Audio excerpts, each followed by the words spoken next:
Makikita nyo na to. Okay? Yan. Yan. Post ng bilyonaryo.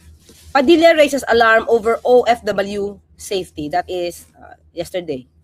So March 1. Pero parang may nauna na dito eh. Yan. Ito yung dating yung sinabi mga clear. Nanap ko sa Facebook niya eh. Ilang linggo nang naghahanda ang US at Israel sa kanilang pag-atake sa Iran. Napaghandaan ba ng gobyerno natin ang kaligtasan at pagligtas ng ating mga overseas Filipino workers?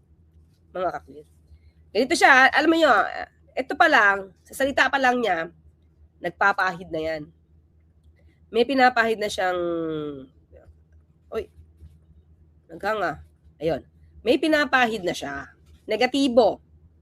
Para bang, yung mga magyegera, yung balak umatake, naghahanda na. Tayo ba? Handa ba tayo? Ganyan dating. Mga kaklir. As always, saan mang sakuna, ang Pangulo natin, alam naman natin na ready. Pero kung kailan magkakagera o hindi naman alam ng Pilipinas kung kailan sila kung matutuloy ba ang pag-atake, hindi pag-atake. Kasi laging pinaghahanda yan. Diba? Anyway, pakita ko lang sa inyo mga kira para ma-debunk din natin yung mga ibang sinasabi ng mga DDS na parang walang ginagawa ang Pangulo. Problema sa kanila mga kaklir. Hindi kasi sila nagbabasa ng news. May nagsasabi, bakit walang announcement? Ba't walang announcement kung nung nakaraang araw pa yan? March 1 kahapon, di ba kahapon? Kasi sabi natin na bago nung Sabado, meron na yan, nag-utos na ang Pangulo niyan. Kasi sa akin nga dumaan, yung isang mensahe from the PCO, yung isa sa DFA, sa akin nang galing, pinasa ko ngayon sa media yon. Ito mga kaklir, ABS-CBN. Okay? Ayan, mga kaklir. Diba, may mga DDS nagsasabi, dapat walang ginagawa. Sabado lang nag-anunsyo yung Pangulo eh. Paano mo sasabihin? No? Paano sasabihin na nung Feb 28 pa yan? Sabado pala yan, sorry. Feb 28 pala yung Sabado. Oo. Di ba? Hindi, no ano lang nagsalita, no Sunday lang, March 1. March 1. Paano magsasalita na paano nakapaghanda na ng Saturday, Feb 28, Sunday lang nagsalita. Di ba? Ito, mga kaklir. Kaya, mahirap talaga maniwala doon sa mga yung talagang tinitwist lang yung facts. Mahirap yun. May papakita tayo dito. Para itong mga fake news peddler na to, no? Ito mga klip, pakikita ko sa inyo. Kasi sabi, hindi, no Sunday lang daw yan. Di ba? Sunday lang yan. Nag-announce ang Pangulo. Di po, Sunday is March 1, right? March 2 ngayon eh. So, di po, Feb pa lang po. Sabi ko nga sa akin po dumaan yung isang message from the DFA. Nung sinabi ko na okay na po, kasi before ako mag-release, kailangan meron akong basbas. So, tinanong ko, pwede ko na po ba itong i-release? That's 6:06 p.m. Actually, parang 15 minutes na niya sa akin na send yun. Nung hiningin ko ng saka pa lang ako nag-go. Diba? So, kaya itong news ng ABS-CBN, nag-update pa sila 7:29 p.m. Diba? So, this is Saturday. Okay? Feb 28. Kaya maling-mali po nasasabihin na Sunday lang po kumilos ang Pangulo. Hindi po yan totoo.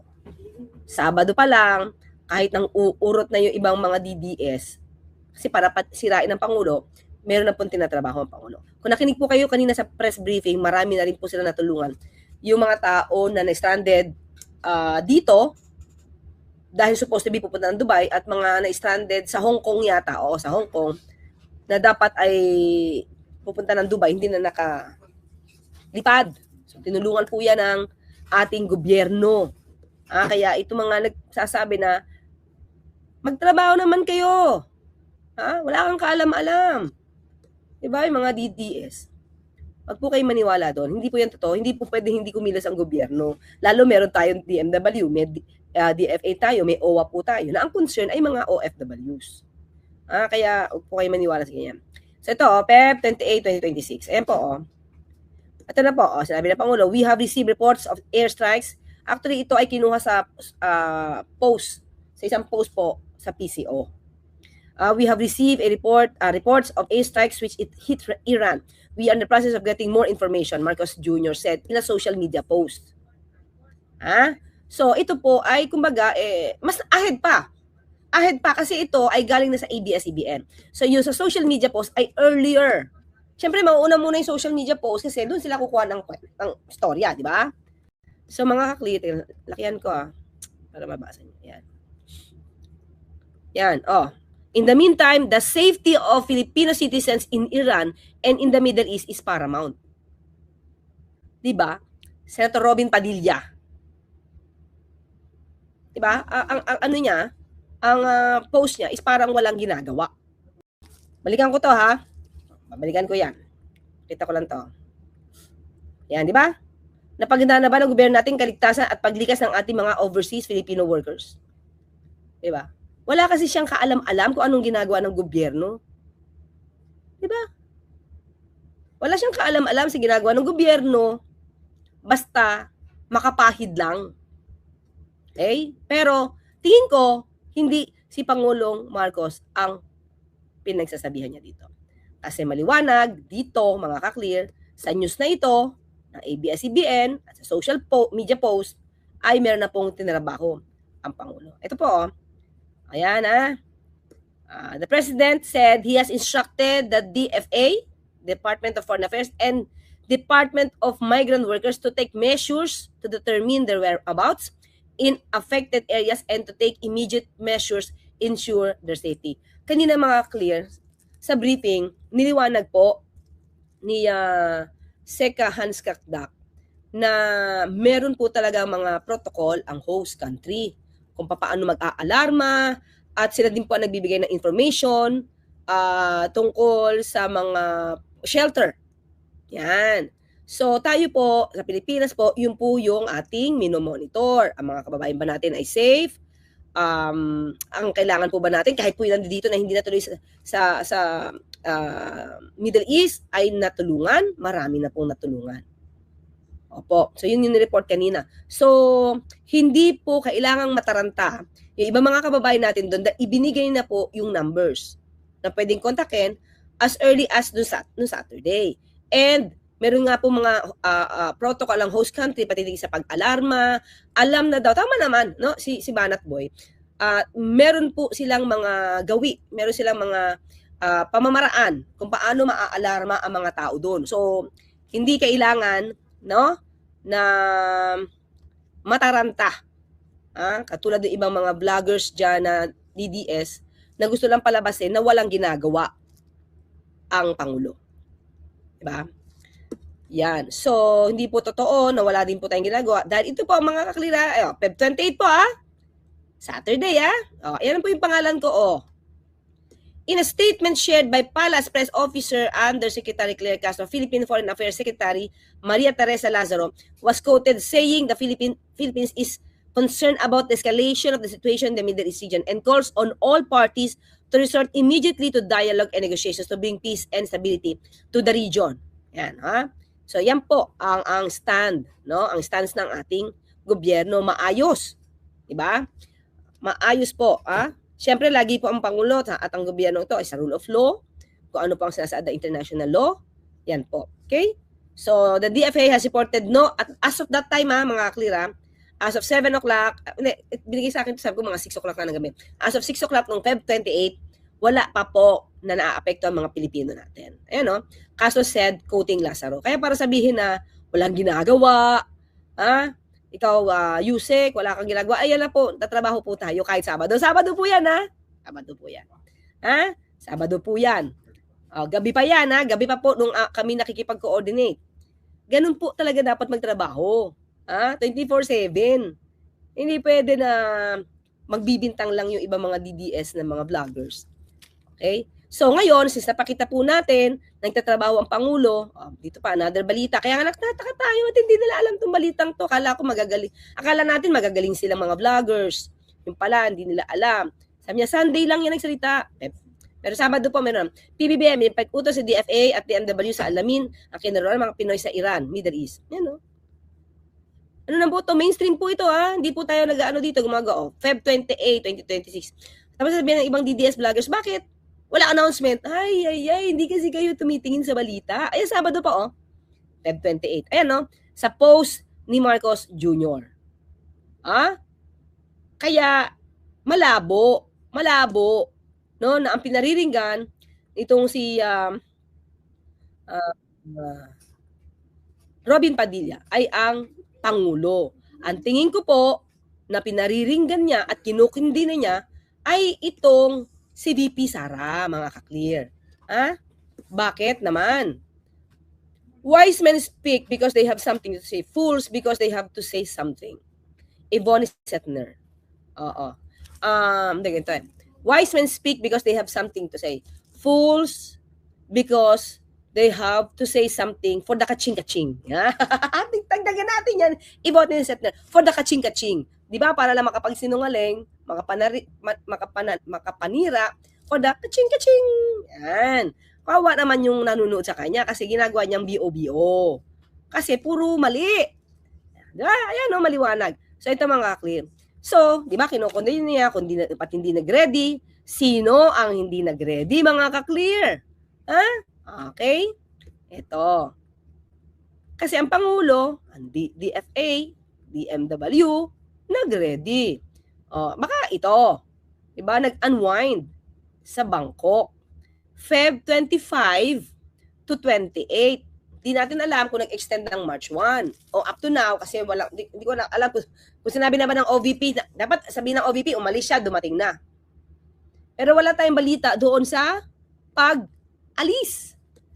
Pero confirm na umalis siya ng Feb 25 after niyang umiyak at magsisi doon sa Davao City.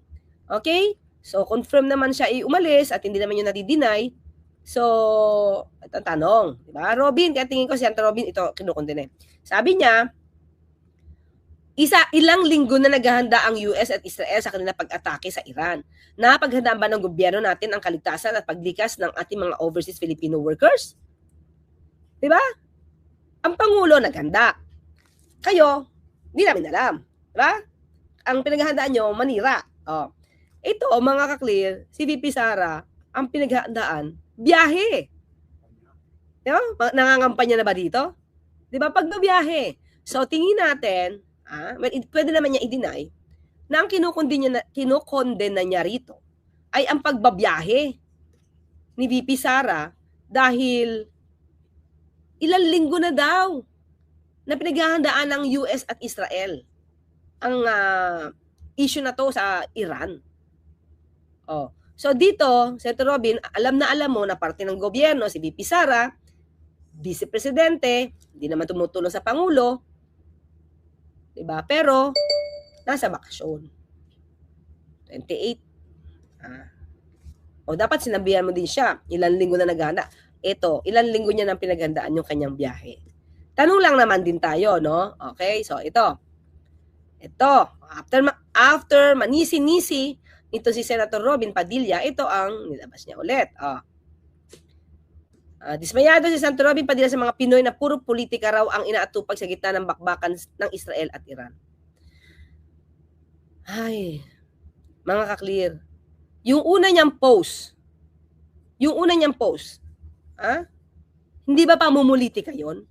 Nung sinabi niyang ilang linggo nang naghahanda ang US at Israel sa kanilang pag-atake sa Iran, napaghandaan ba ng gobyerno natin ang kaligtasan at paglikas ng ating mga overseas Filipino workers? Hindi ba yan pamumulitika? Sino yung gusto mong tumbukin dito? Definitely hindi pwede si Pangulo Marcos Jr. kasi nagtatrabaho yun eh. 'Di ba? Nakailang ulat na siya sa social media, nag-post. Kahapon, nagbigay ng mensahe. Kanina, nakikiramay tayo sa nangyari sa isang kababayan natin. Hiram po tayo ng video. 1 minute lang naman to. Sige, paano yun?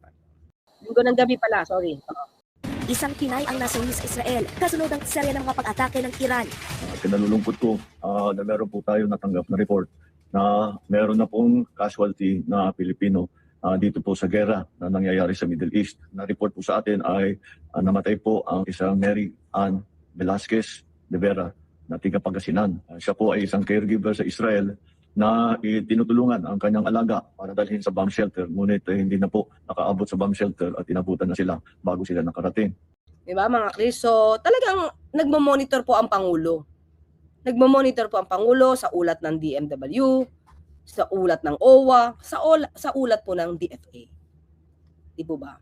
So, ultimong, yung US at Israel, pati na din yung mga sa bansa ng Middle East, di rin nila naman alam kung kailan na-atake ang Iran. So, hindi naman ura-urada ang preparation. Kaya nga, Luther, sabi nga natin, may mga nagmamagaling kasi. Di ba? Para makakundi na lang. Kaya tingin natin, definitely, Senator Robin Padilla, he was not condemning PBBM. I think sa akin to it's more on VP Sara kasi nakuha pang magbakasyon. So, tapos ngayon sasabihin ngayon ni Senator Robin na namumulitika. Sino ba ang namumulitika sa issue ng Iran at Iraq? Ang Pangulo nag-uulat. Di ba? Ang lahat ng bansa ngayon ay nakabantay at naghahanda sa magiging epekto sa ekonomiya at seguridad ng giyera ng Israel at Iran. Pero ang Pinoy, sino to? Ikaw ba to, Senator Robin? Politika pa rin ang almusal, tanghalian, merienda at hapunan. Baka naman patungkol ito sa impeachment. Pwede. Pero, sige, tanggalin mo natin sa isip ni, tingin ko yun nga yun eh. But tanggalin mo natin yan. Dito muna tayo sa issue ng Israel-Iran.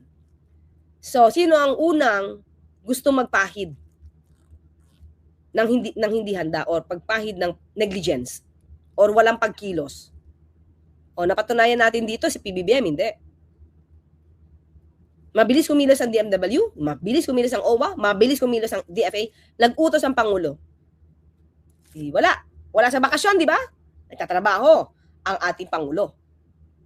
Nagtatrabaho kahit Sabado, Linggo. Bakit? Pangulo. Wala itong pinipili, lalo na kung itong klase ng sitwasyon. Ako nga, Sabado, nakikipag-communicate sa media para maipahatid itong mga utos ng Pangulo. Ang mga mensahe ng Pangulo na makarating sa ating mga kababayan. Sabado. Diba? Kaya yung mga gumagawa ng kwento dyan, mga ka-clear, gawa-gawa lang ng kwento na walang ginagawa ang Pangulo, walang ginagawa ang PCO. Kaya talaga lang.